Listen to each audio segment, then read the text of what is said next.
안녕하세요. 정든 고향을 떠나 다른 지역에서 새 출발을 시작한 30대 여자입니다.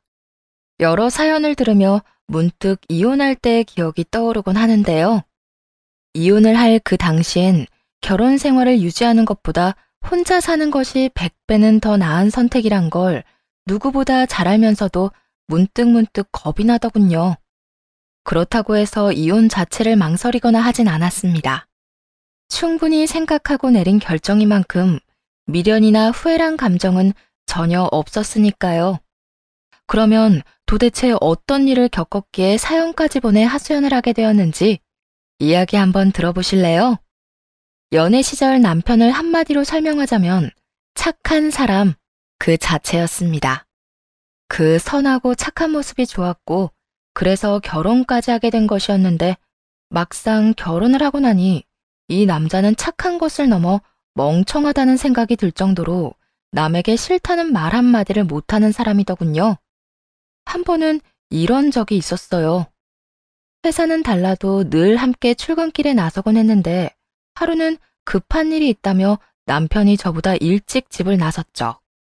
남편을 배웅하고 나서 마저 준비를 하고 집을 나오는데 남편이 엘리베이터 안에서 열림 버튼을 누른 채 발만 동동 구르고 있더라고요. 여보, 지금 뭐해? 급히 처리해야 할 일 있다고 먼저 나갔잖아. 왜 엘리베이터를 잡고 있어? 그게 옆집 사람을 우연히 만났는데 휴대전화를 두고 왔다면서 금방 나올 테니 엘리베이터 좀 잡아달라고 해서 기다리고 있었어. 뭐? 당신 나간 지가 언젠데 지금까지 그러고 있으면 어떡해.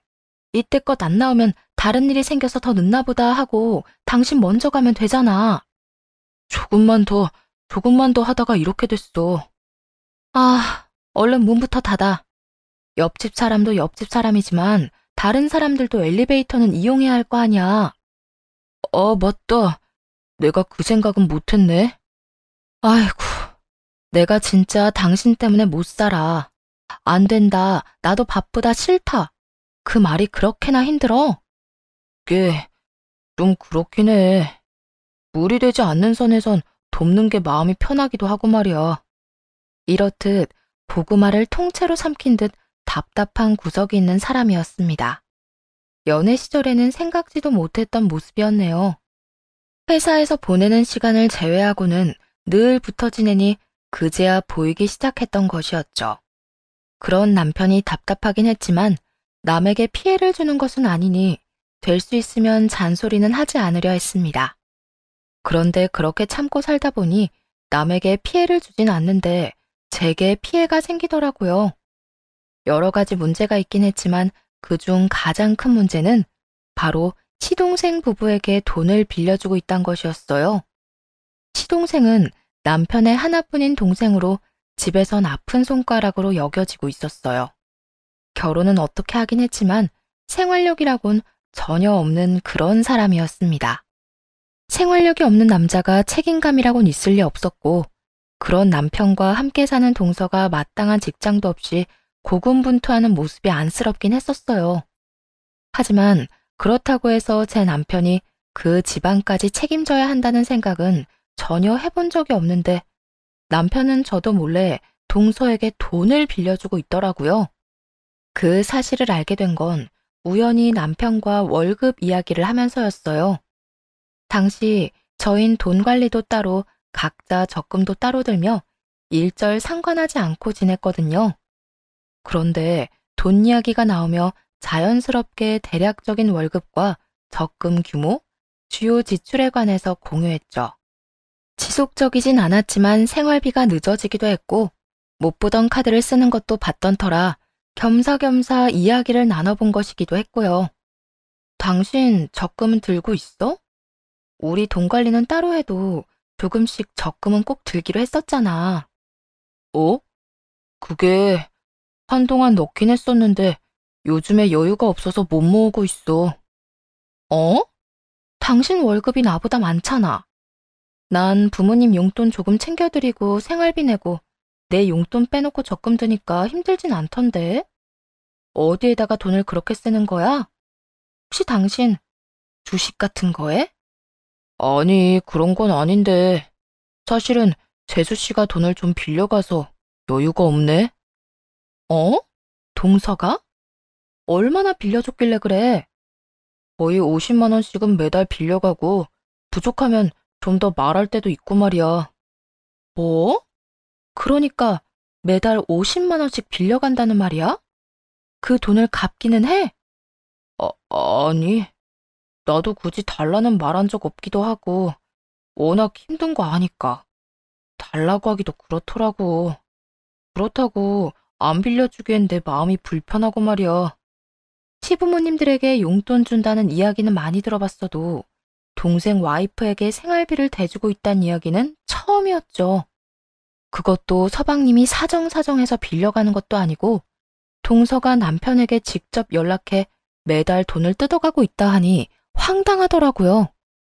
거기에다 50만 원이 끝이 아니었고 부수적으로 10만 원씩, 20만 원씩 빌려간 금액도 적지 않은 금액이었더라고요. 시댁이나 저희나 부유한 것도 아니었고 지금 버는 돈으로 저희 앞날만 생각해도 넉넉하지 않은 살림인데 무슨 생각으로 돈을 퍼다 주고 있는 것인지 이해도 되지 않았네요. 지금 그걸 말이라고 해? 여보, 우리 형편도 그리 넉넉하지 않아. 지금 우리 형편엔 부모님들 챙기는 게 마지노선이라고. 그래서 당신 생활비 늦게 주거나 아예 못 주던 달도 있었던 거야? 동선에 도와주느라 그렇게 된 거 맞냐고. 음, 계획에 없던 현금이 나가게 되니까 나는 카드를 쓰게 되고 카드 쓰다 보니까 또 현금이 필요하고 월급 들어와서 급한 거 다 내고 나면 또 재수 씨가 돈 빌려달라고 하니까 악순환이 반복되더라고. 그러니까 지금 이 카드 저 카드 쓰면서 돌려막기도 한다는 거네? 어쩌려고 그래? 이러다 서방님네보다 우리가 더 큰일 날 수도 있다고. 나도 알긴 아는데 재수 씨가 힘들다고 부탁하는데 어떻게 안 된다고 해. 재수 씨가 저렇게 싫은 소리하고 다니는 것도 다 내 동생 때문인데. 그렇게 생각하니까 차마 입이 안 떨어지더라. 내가 진짜 당신 때문에 미쳐. 아무리 사람이 착해도 안 되는 건 안 된다고 해야 할 거 아니야. 당신 마음 이해 못하는 건 아닌데 앞으로 안 된다고 딱 잘라 말해. 당신이 못할 것 같으면 내가 말할 테니까 지금 말해. 아니야. 내가 알아서 할게. 다른 건 몰라도 거짓말은 하지 않는 사람이라 믿었죠. 그런데 남편의 월급날을 기점으로 괜히 눈치를 보는 것이 어쩐지 수상하더라고요. 부르면 깜짝깜짝 놀라기도 하고 대화를 피한다는 느낌마저 들 때도 있었어요. 워낙 티나게 구니 모른 척하기도 힘들더군요. 그래서 남편이 도망가지 못하게 안방에 붙잡고 앉아 추궁을 하기 시작했습니다. 여보, 바른 대로 말해. 나한테 숨기는 거 있지? 내가 숨기긴 뭘 숨긴다고 그래? 당신 하는 행동이 딱 나한테 숨기는 게 있는 사람이야. 그러니까 지금 내가 좋은 말로 물어볼 때 말해. 괜히 지금 숨기다가 나중에 들키면 그땐 진짜 수습하기 힘들어진다. 갑자기 남편의 눈동자가 흔들리기 시작하더니 이내 고개를 푹 숙이고 작은 목소리로 사실을 고하더군요. 그게 사실은 재수 씨가 또 연락이 와서 돈 좀 보내줬어. 뭐? 또 50만 원 보내준 거야? 월급날에 연락이 와서 50만 원 보내주고 어제 또 연락 와서 급하다길래 10만 원 또 보내줬어. 아, 내가 딱 잘라서 안 된다고 말하라고 했잖아. 그리고 그런 연락이 왔으면 나한테 먼저 이야기를 했어야지. 그러면 내가 대신 안 된다고 잘 말했을 거 아니야. 나도 당신한테 말할까 고민하긴 했는데 말해봤자 당신은 안 된다고 할 거고 재수 씨는 급하다고 애걸복걸하니까 말할 수도 없었어. 미안해. 당신이랑 한 약속도 어기고 거짓말까지 해서 말이야. 그쯤 되니 남편도 남편이지만 동서에게도 화가 나더라고요. 월급날에 맞춰 연락해 돈을 달라는 것도 동서가 애걸복걸하면 남편이 거절하지 못할 걸 뻔히 알고 매번 돈을 뜯어가는 것이 확실했으니까요. 그것뿐인가요? 매달 뜯어가는 50만 원도 모자라 야금야금 얻어가는 돈도 점점 쌓이고 있으니 속에 천불이 나고도 남을 상황이었습니다. 아니야, 당신이 무슨 잘못이 있겠어. 당신이 어떤 사람인지 뻔히 알면서 당신한테 그런 일을 시킨 내 잘못이지. 그냥 내가 해결할 테니까 당신은 잠자코 있어. 아니야, 내가 알아서 할게. 진짜 이번엔 안 된다고 할 수 있어. 아니다, 지금 바로 문자 보낼게. 나도 요즘 힘들어서 더는 돈 못 빌려준다고 말이야. 그래? 그러면 지금 내가 보는 앞에서 보내고 답장 오는 것도 보여줘. 남편은 제가 보는 앞에서 동서에게 문자를 보냈고 동서는 간단하게 알겠다는 답장만을 보내왔어요. 그렇게 일단락 되었다고 생각했는데 그 일은 사건의 시작이었습니다. 남편이 동서에게 문자를 보낸 바로 다음 날 동서는 저에게 연락이 왔더라고요. 형님, 아주버님이 갑자기 돈 없다고 하시는 거 형님이 시키신 거죠? 내가 한 건 맞는데 있는 돈을 없다고 한 건 아니야. 동서도 알다시피 우리도 형편이 좋진 않은데 언제까지 동서한테 돌려받지도 못할 돈을 퍼다 줄 수는 없는 노릇이잖아. 동서 상황도 이해하긴 하는데 우리도 힘들어서 내린 결정이니까 동서가 좀 이해해줘. 아주버님이랑 형님은 두 분 다 직장 생활 하시기라도 하지. 저도 남편도 변변찮은 직장도 없는 상태라고요. 아무리 힘들다고 해도 저보다 힘들겠어요? 형님, 저 진짜 힘들어요. 아파도 병원 갈 돈이 없어서 그냥 참고요. 밥도 간신히 끼니만 때우면서 지내고 있어요. 생활비도 못 주는 남편이랑 사는 제가 같은 여자로서 불쌍하지도 않으세요? 안쓰러운 마음이야 늘 있지. 동서 혼자 고생하면서 사는 것도 잘 알고 말이야. 그래서 동서한테 미안한 마음이 없잖아 있긴 한데 매달 50만 원씩 받아가는 건 우리한테 부담이 되긴 해. 그거 말고도 급하다면서 10만 원씩 20만 원씩 빌려갔다면서? 우리 남편도 돈 갚으라고 재촉할 사람도 아니고 동서가 갚을 수 있는 상황도 아닐 거고. 이런 말까지 하게 돼서 미안. 그런데 우리도 더는 힘들어서 못 빌려줄 것 같아. 곡소리를 하며 감정팔이하는 것이 먹히지 않는다 싶었는지 동서는 짜증 거 화를 섞어내며 최악의 수를 두기 시작하더군요. 물론 저에겐 전혀 통하지 않긴 했지만요. 형님, 저도 이런 말까지 하기 싫었는데 제가 이때까지 능력도 없는 남편이랑 살 수 있었던 이유가 뭔지 아세요? 그나마 착한 아주버님이 여러 방면으로 도와주셔서 희망을 갖고 참고 살 수 있었던 거예요. 그런데 형님이 중간에서 입김 넣어서 도움이 끊기게 되면 제가 어떻게 하겠어요? 하는 수 없이 이혼까지 하게 될 텐데 그 후폭풍 형님이 책임질 수 있어요? 나 하나 때문에 동서네가 이혼이라도 하게 되면 어떻게 하나? 이딴 바보 같은 걱정은 전혀 되지도 않았어요.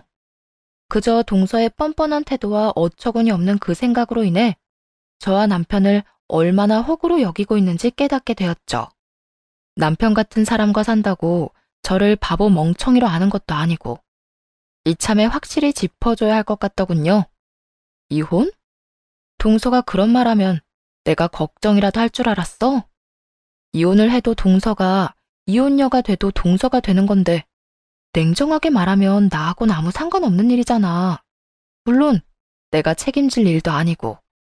형님 이제 보니까 정말 모진 분이네요. 다른 것도 아니고 그까지 푼돈 때문에 이혼할 수도 있다는데 상관없는 일이라뇨. 에이, 그까지 푼돈은 아니지. 50만 원씩 1년이면 600만 원이야.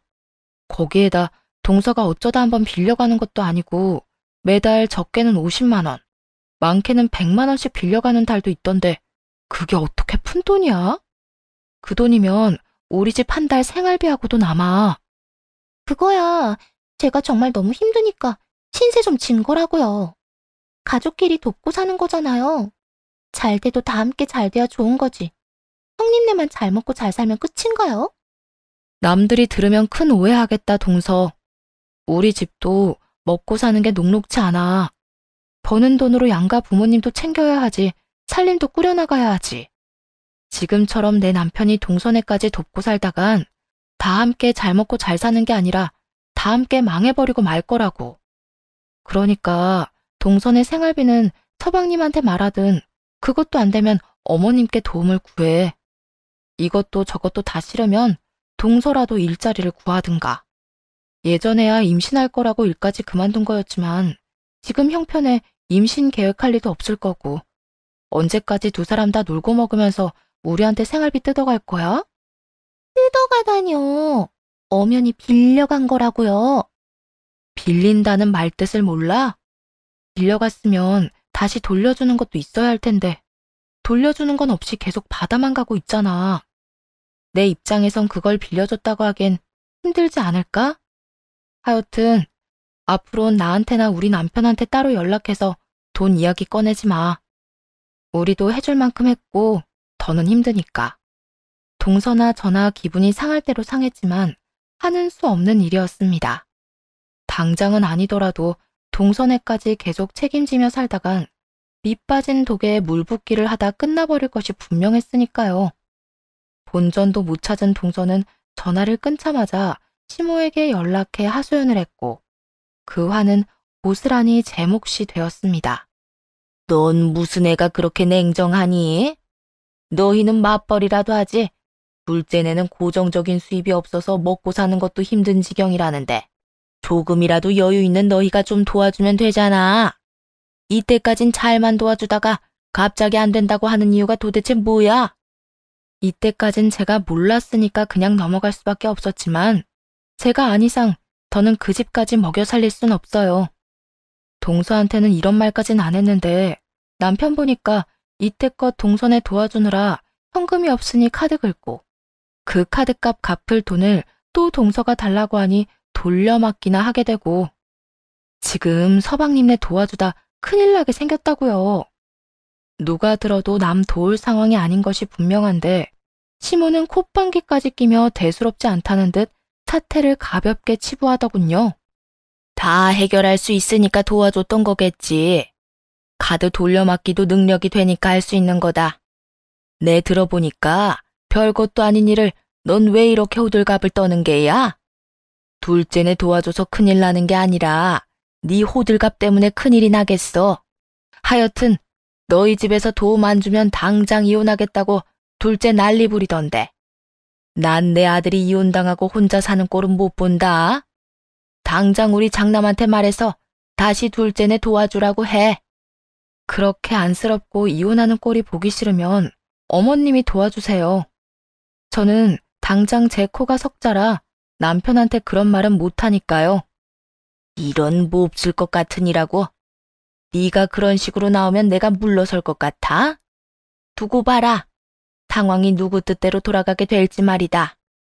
그간 먹고 살기 바빠 시댁 식구들과 이런 식으로 부딪힌 적이 없었던 터라 동서와 시모의 이런 비상식적인 반응이 꽤 당혹스럽더라고요. 둘이 피가 섞인 사이도 아닌데 모녀 사이처럼 똑같이 구는 꼴 역시 어이가 없기도 했죠. 시모와 동서가 아무리 모의작당을 한다 해도 그래도 당사자인 남편이 제 편이니 크게 신경 쓸 필요가 없을 거라 생각했는데 그게 아니었습니다.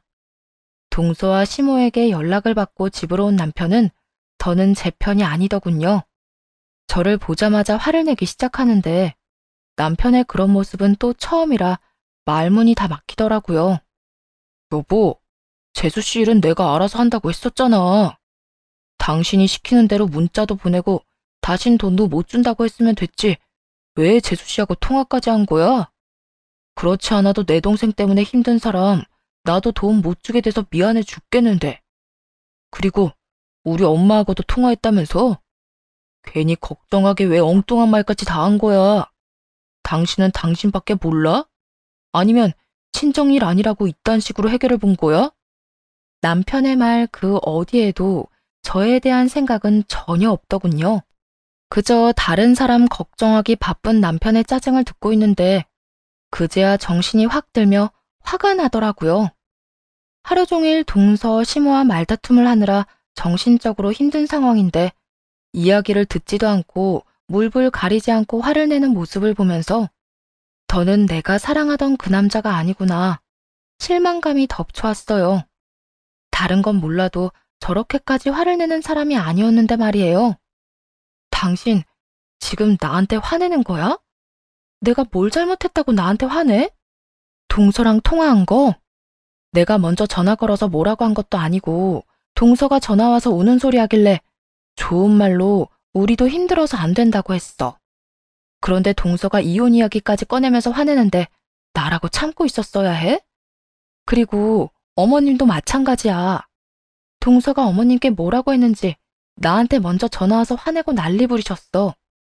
아무리 좋게 설명해도 안 되길래 당신이 지금 어떤 상황인지 설명해 준 것뿐이고, 아무리 좋게 말해도 화부터 내는 사람들한테 내가 천사도 아니고 시종일관 좋은 소리가 어떻게 나와. 아무리 그런 상황이었어도 당신이 한 번 더 참아줬어도 되는 거잖아.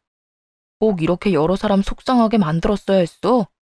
당신은 내 속 타들어가는 건 안 보여? 나도 속상해. 나도 힘들다고. 어떻게 된 게 남편인 당신한테 나는 안중에도 없어?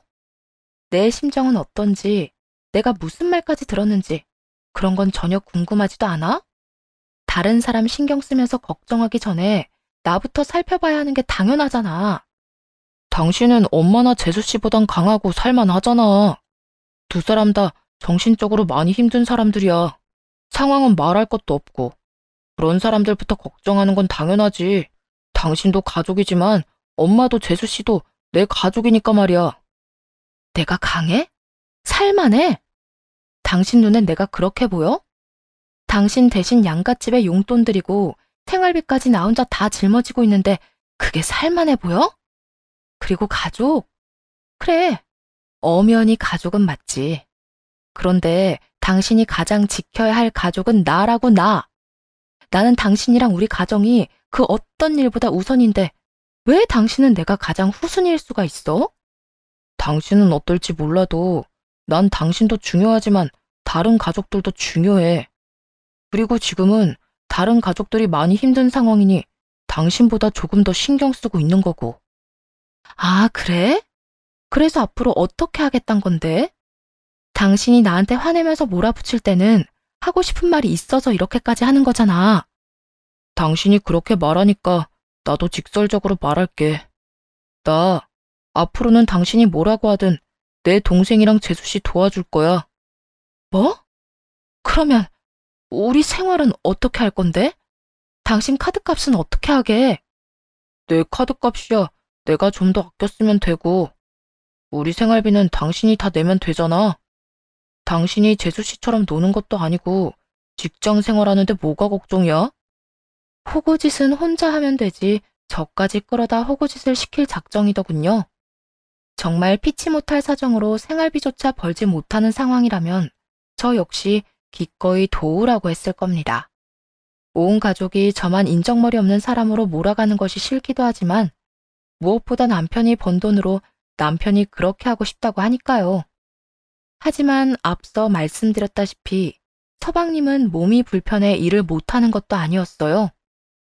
힘든 회사 생활을 견딜 만큼 인내심이 강하지도 않았고 그렇다고 책임감이 있는 사람도 아니었을 뿐더러 게으르기까지 했죠. 동서도 마찬가지였죠.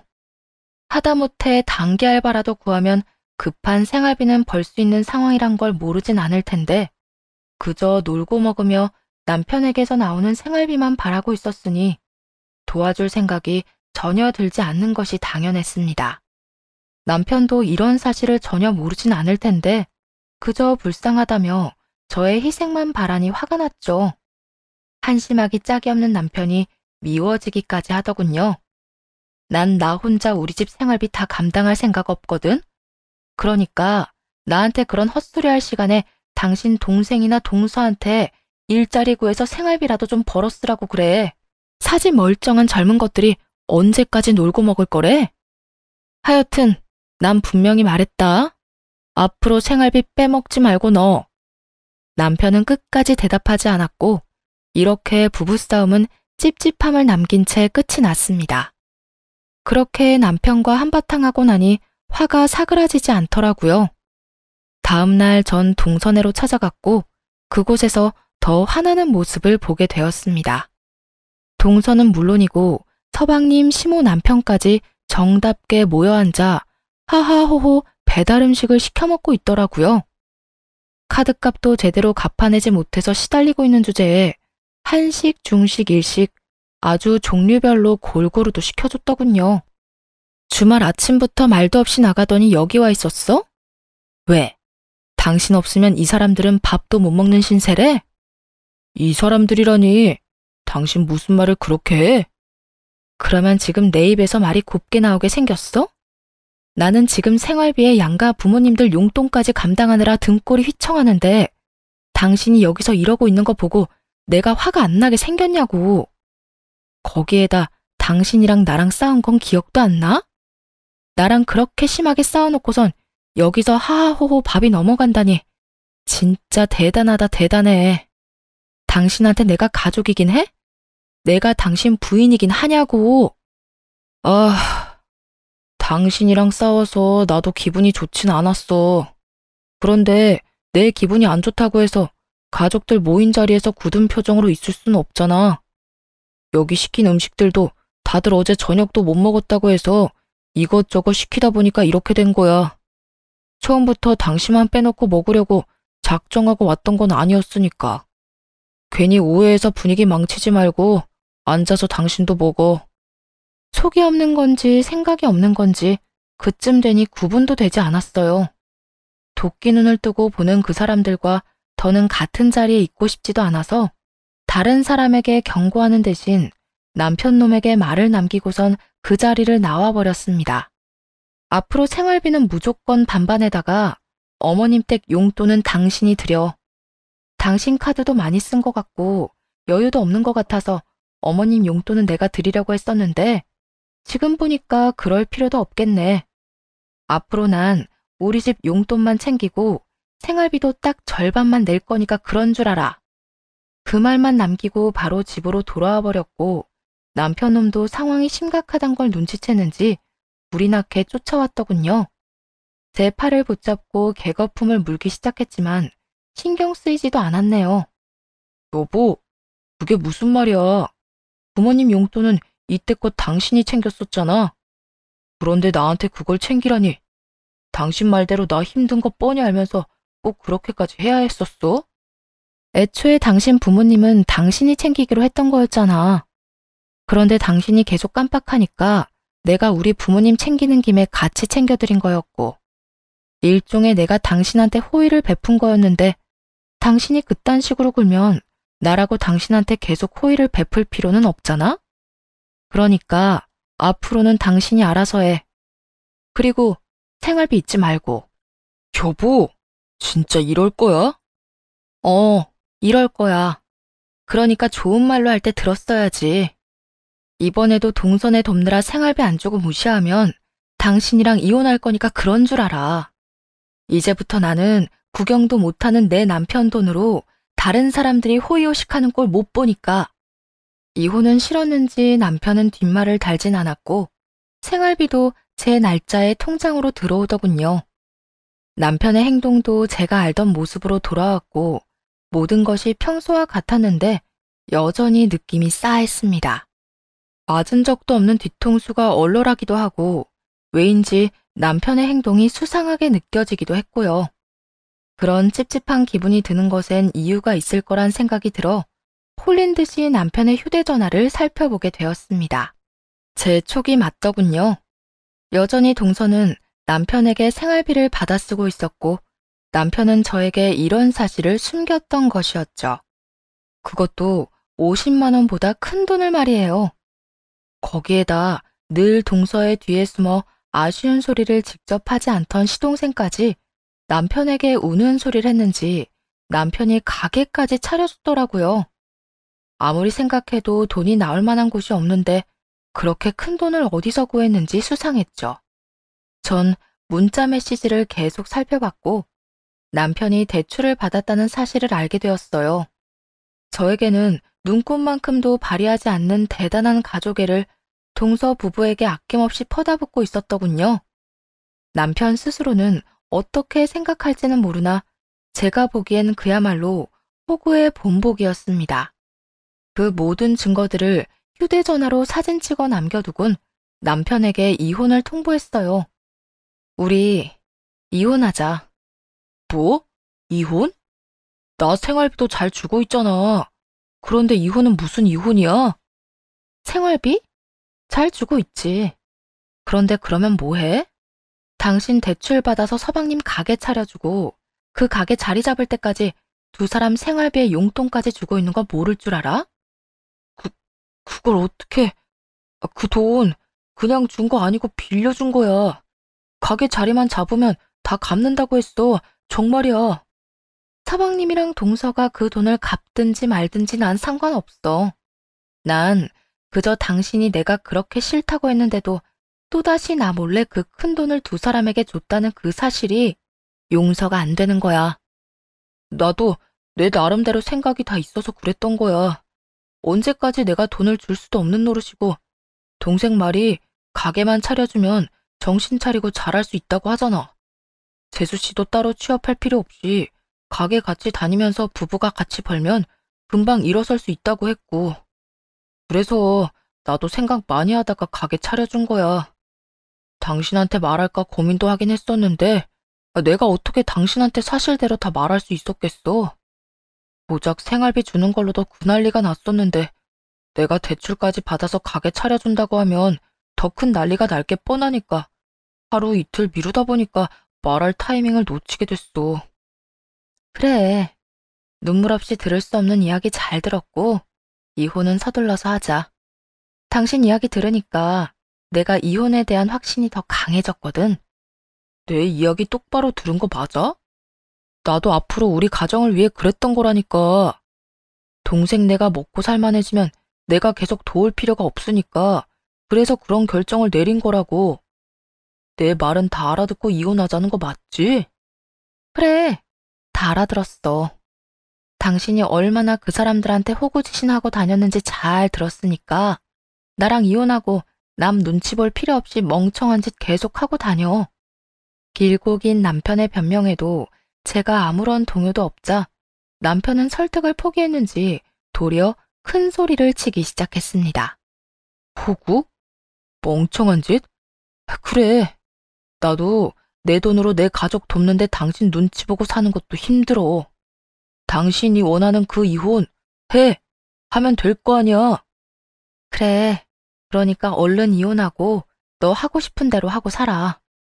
나중에 돈 떨어지고 상황이 힘들어져도 나 찾아올 생각도 하지 말고. 나한테 이렇게 큰 소리 치던 이 순간을 영원히 잊지 말고 살아. 돈이 왜 떨어져? 나한테 도움받은 내 동생 이제 잘 풀릴 일만 남았거든? 성공만 하면 내가 빌려준 돈 몇 배로 갚아준다고 하는데 내 앞길에 지금보다 더 힘들 상황이 생길 것 같아? 내 미래엔 돈방석에 앉을 날만 기다리고 있다고. 이거 왜 이래? 당신이나 그때 가서 후회나 하지 마. 알겠어? 큰 소리를 떵떵 치는 남편을 보며 속으로 얼마나 비웃었나 모릅니다.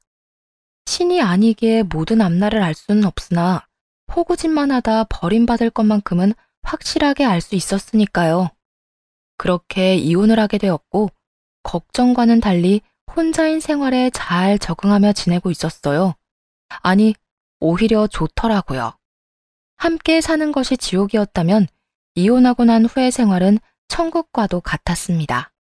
유난히 바쁘게 지냈던 1년이 지나고 잊고 살았던 전 남편이 찾아왔더군요. 돈방석을 외치며 자신감 넘치던 모습과는 달리 한쪽 다리엔 깁스를 하고 있었는데 때가 꼬질꼬질한 것이 행색이 말도 못할 정도였어요. 갑자기 무슨 일로 찾아온 거야? 행색은 또 왜 그런 거고? 동생이 잘 먹고 잘 살게 해줄 거라고 하더니 뜻처럼 잘 안 됐나 봐? 한껏 비꼬는 말에 전 남편은 고개를 푹 숙이고 그간 있었던 일을 설명하기 시작하더군요. 그게 당신이랑 헤어지고 동생이랑 재수씨 뒷바라지하는 게 만만치 않더라고. 그래서 회사 마치고 배달 아르바이트까지 해서 돈이란 돈은 다 쏟아부었는데 오토바이 사고가 났어. 그 덕에 다리는 이렇게 되고 입원도 하는 바람에 일에도 지장 생기고 결국 회사에서도 잘리게 됐어. 내가 돈은커녕 빚더미 안게 되니까 내 말이라면 끔뻑 죽던 가족들이 내 연락은 다 피하더라. 동생네는 가게 처분하고 이사까지 가버리고 엄마는 집에 찾아가도 문도 안 열어줘. 어떻게 우리 가족이 나한테 그럴 수가 있어? 당신은 이해가 돼? 저에겐 너무나도 뻔한 결말이었기에 놀랍지도 않았지만 전 남편은 자신이 처한 상황이 도무지 이해가 되지 않는다는 듯 저를 붙잡고 울먹이기 시작했죠. 이혼을 할 때나 저를 붙잡고 울려고 하는 그 순간이나 한심하기 짝이 없는 모습이었습니다. 나한테 위로라도 바라고 찾아온 거야? 그러게 내가 그랬잖아. 멍청한 호구짓은 혼자 하라고. 그땐 나를 피도 눈물도 없는 사람 취급하더니 이제 와서 내 말이 맞는다 싶으니까 날 찾아온 거야? 하소연할 곳이 그렇게나 없었니? 그래, 당신 말이 다 맞았어. 내가 호구였고 내가 멍청했어. 이렇게 되고 나니까 주변에 사람이 진짜 없더라. 그나마 나를 가장 믿어주고 사랑해줬던 사람이 당신인데 당신마저 내 아니란 판단 때문에 놓쳐버리고 이제 와서 이런 말 하는 거 늦은 거 아는데 그래도 이 말은 꼭 하고 싶었어. 미안해. 그땐 내가 진짜 미안했어. 난 당신한테 그딴 사과 같은 거 바란 적도 없으니까 괜히 찾아와서 쓸데없는 짓 하지 말고 가. 난 이혼한 전 남편이랑 이러고 마주보고 있는 자체가 싫은 사람이니까. 그러지 말고 화 좀 풀어. 내가 이렇게 사과도 하는데 다 지난 일이잖아, 응? 1년이나 지났는데 언제까지 나 미워하면서 살 거야? 나 당신한테 화 같은 거 안 났어. 아니, 그 어떤 감정도 없다는 말이 더 정확하겠네. 난 당신이란 사람이랑 이혼하는 그 순간부터 내 인생에서 당신은 없는 사람으로 치기로 했고 그렇게 살았어. 그저 지금은 우연이라도 마주치기 싫은 사람 중 하나일 뿐이라고. 제 뜻은 차고 넘치게 전달했다고 생각했는데 전 남편은 희죽희죽 미소를 보이며 너스레를 떨기 시작하더군요. 마치 제가 마음은 그렇지 않은데 겉으로 내보이는 것만 전 남편을 원망하고 싫어한다는 듯 말이에요. 당신보다 내가 더 당신을 잘 아는데 그게 다 아직 앙금이 남아있어서 그런 거라니까. 내가 앞으로 살면서 그 앙금 다 지울 수 있도록 노력할게. 그러니까 우리 다시 잘해보자. 당신이 싫어하던 우리 가족들이랑 연도 다 끊겼고 예전처럼 그런 일 반복될 일도 없어. 이젠 아무 걱정 없이 당신 바람대로 우리 둘만 생각하면서 그냥 행복하게 살기만 하면 돼. 어때? 당신도 좋지? 남루한 차림으로 와서는 행복하게 살자는 말을 하니 웃음만 나오더군요. 하물며 자기 입으로 회사도 잘리고 빚더미에 앉게 생겼다고 성실하게 설명까지 해놓고선 말이에요. 호구짓으로 이혼하고 인생까지 말아먹은 놈이 저까지 호구를 만들기 위해 찾아온 것이 분명했습니다. 좋을 리가 있겠니? 그 말 하러 온 거면 행색이라도 좀 꾸며서 오든지. 그럴 형편이 안 되면 빚더미 말이라도 하지를 말았어야지. 자기 무덤 자기가 다 파놓고 그 무덤에 같이 들어가서 눕자고? 지금 내 삶도 난 충분히 만족스러운데 당신이 뭐라고 그 무덤에 같이 들어가겠어? 난 전혀 그럴 생각 없으니까 인생 말아먹으려면 혼자 말아먹어. 너 싫어서 이혼까지 한 나 찾아와서 이러지 말고. 뻔뻔한 낯짝으로 너스레를 떨던 전 남편은 제가 생각보다 단호해 보이자 역겹게도 눈물을 흘려대며 싹싹 빌기 시작하더군요. 그래, 나 망했어. 완전 인생 말아먹었다고. 당신 말을 진작 들었어야 했는데 내가 다 망친 거야. 그래서 내가 다 되돌려 놓으려고 하는 거잖아. 당신, 나 없이 살 수 있어? 지난 1년간 당신이 보낸 시간이 만족스러웠다고 하긴 했지만 그건 다 당신이 착각하고 있는 거라고. 잘 생각해봐.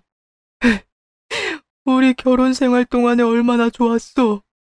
당신도 착한 내가 답답하다면서도 남한테 피해 안 주고 사는 내가 좋다고 나 많이 사랑해줬었잖아. 나 당신이 사랑했던 그때 그 모습으로 돌아가서 당신 옆에서 다시 살고 싶어. 그러니까 제발 나 좀 용서하고 다시 받아주라. 이 말을 듣는데 혼자 돈 때문에 힘들어하며 어떻게 해서든 가정을 지키고자 했던 제 모습이 떠오르더군요.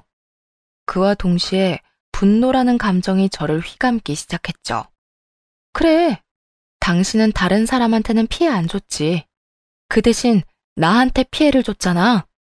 다른 사람한테는 싫다는 말 한마디를 못해서 빚쟁이가 되어가면서도 나한테는 싫다, 내 마음대로 할 거라고 하면서 날 외면했던 거. 기억 안 나? 지금도 그래. 어떻게 날 찾아와? 어떻게 그 꼴로 날 찾아와서 다시 잘해보자는 말을 할 수가 있냐고. 당신은 그때나 지금이나 날 남보다도 못한 존재로 생각하는 게 분명해. 그렇지 않고서야 나한테 당신 옆에 있어달란 말은 할 수 없을 테니까. 그렇지 않아. 난 그저 이런 상황이 되고 나니까 당신만 생각나고 보고 싶어서 찾아왔던 것뿐이야. 그저 얼굴만 보려고 했는데 막상 보고 나니까 아직까지 이렇게 사랑하는데 왜 우리가 헤어져서 살아야 하나, 이런 생각이 들어서 같이 살자는 말까지 나왔어. 그리고 내가 당장 오갈 데가 없기도 하고. 사랑? 당장 오갈 데도 없다는 사람이 사랑 타령이 하고 싶어? 하긴 거짓사랑 타령이라도 해서 내 마음을 흔들고 싶긴 했겠다. 그래야 당신 식구들이 그랬던 것처럼 당신도 내 등에 빨대 꽂고 살 수 있었을 테니까 말이야. 그런데 어떻게 하지? 난 당신이 사랑을 골백 번 들먹여도 아무렇지도 않은데 그냥 당신 입에서 사랑 이야기가 나온다는 그 자체가 좀 역겨울 뿐이야. 그러니까 다신 내 앞에 나타나지도 마. 우린 이미 이혼했고 당신 바람처럼 될 가능성은 전혀 없으니까 말이야.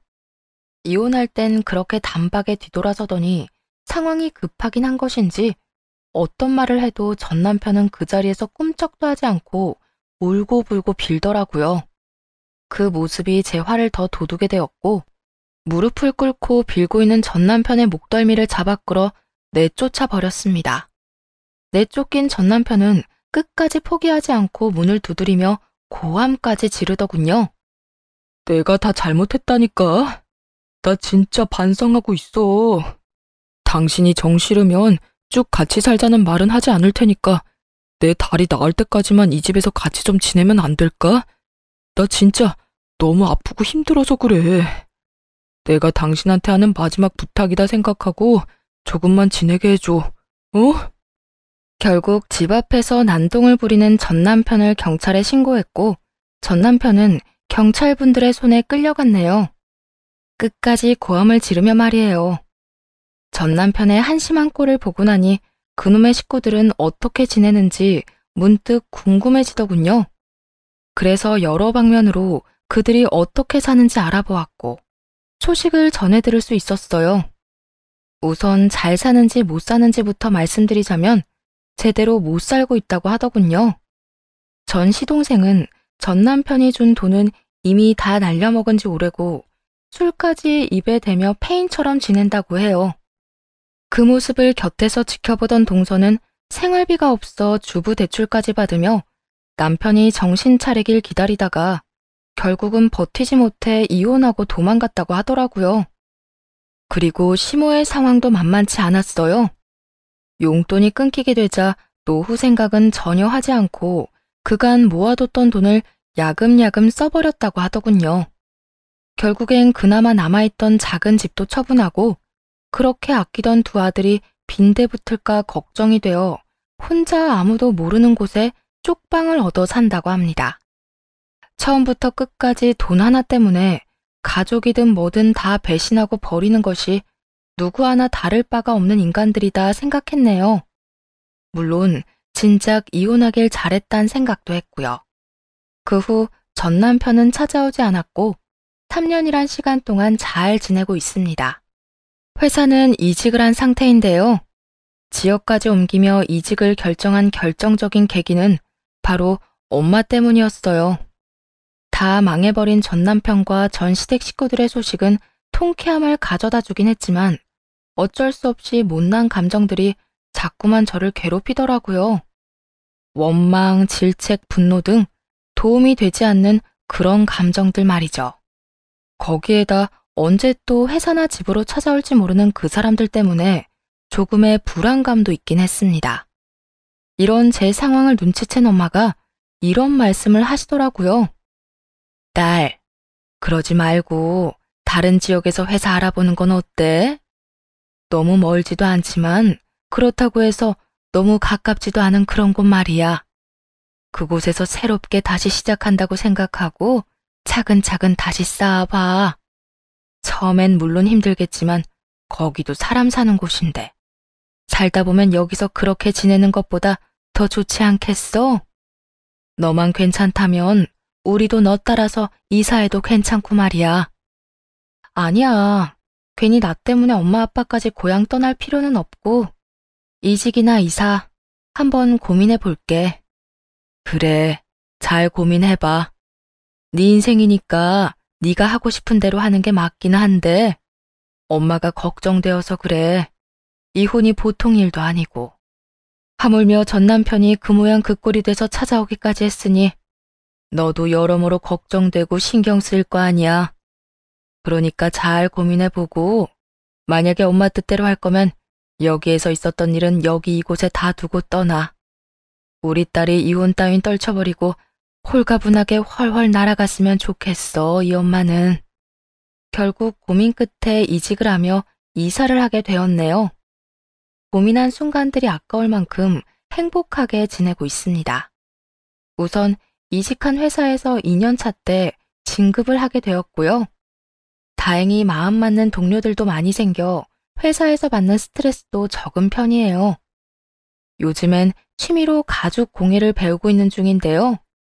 망치질도 해야 하고 바느질도 힘들긴 하지만 적성에 맞는 것 같아 자격증반까지 도전해 볼 생각이에요. 추후 회사를 그만두고 나면 작은 공방을 차리고 싶은 마음도 있긴 해서요. 미래를 위한 투자이기도 하죠. 결혼 생활을 할 때는 두 사람이 벌어도 하고 싶은 거, 먹고 싶은 거 다 마음 편히 하지 못하고 살았는데 이혼한 지금은 혼자 벌어도 하고 싶은 거, 먹고 싶은 거 정도는 다 하고 행복하려 노력하며 살고 있어요.